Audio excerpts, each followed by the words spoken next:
Praise the Lord everyone. आज हम uncle के द्वारा प्रार्थना श्रृंखला के अंतर्गत दृष्टिकोण के विषय अध्ययन करेंगे। आइए हम अंकल से सुनते हैं।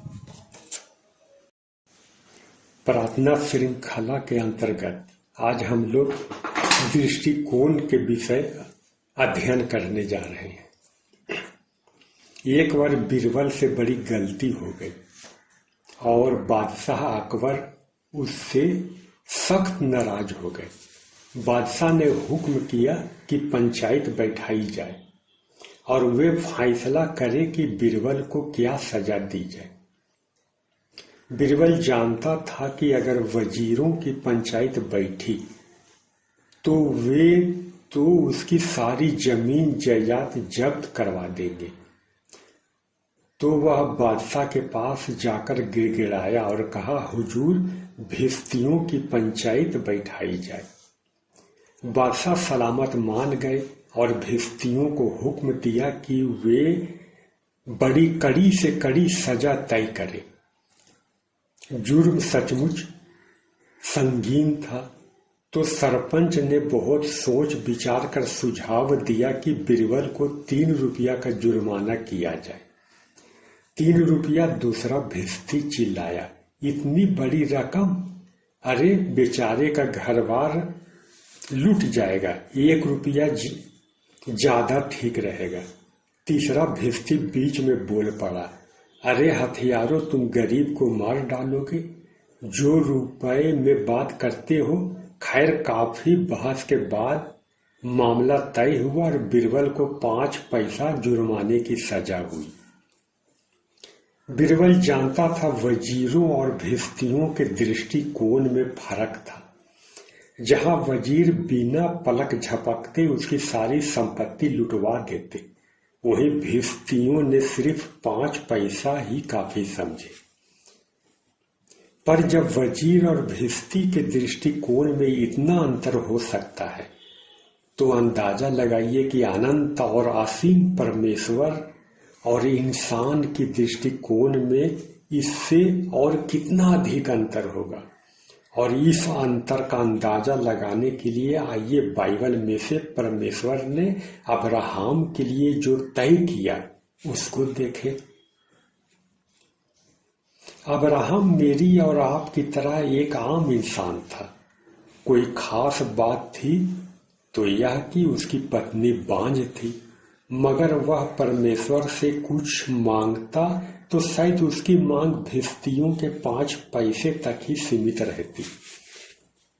पर आइए परमेश्वर का दृष्टिकोण देखें कि बिना मांगे परमेश्वर ने उसे क्या दिया। उत्पत्ति के 12 अध्याय के 2 और 3 पद में लिखा है, मैं तुमसे एक बड़ी जाति बनाऊंगा और तुझे आशीष दूंगा और तेरा नाम बड़ा करूंगा और तू आशीष का मूल होगा। और जो तुझे आशीष दे उन्हें मैं आशीष दूंगा, और जो तुझे कोसे उसे मैं शाप दूंगा। और भूमंडल के सारे कुल तेरे द्वारा आशीष पाएंगे।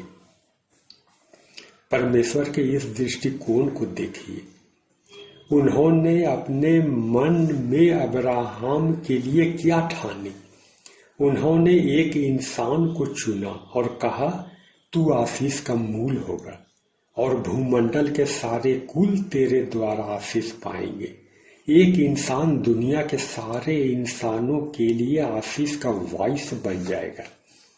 अब आप सोचिए, यदि अब्राहम अपने लिए मांगता तो क्या कभी सपने में भी इस प्रकार की बात सोच सकता था?